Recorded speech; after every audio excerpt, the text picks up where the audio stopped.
Pakistan peoples party का इंतखाब क्यों किया? क्योंकि मुत्तहदा कौमी मूवमेंट और पीपल्स पार्टी को आपने हमेशा आमने-सामने एक दूसरे के देखा भाई, फुल एक दूसरे के ऊपर जो है वो बयानबाजी चलती रहती है, तो बिल्कुल ही तर्ज़ सियासत मुख्तलिफ कर दिया, पीपल्स पार्टी में आ गए।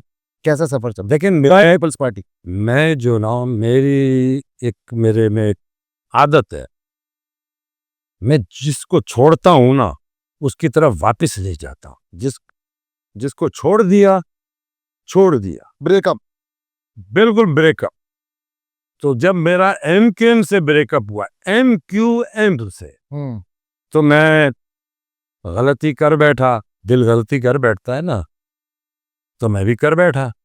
तो मैं आ गया कुछ लोगों के साथ।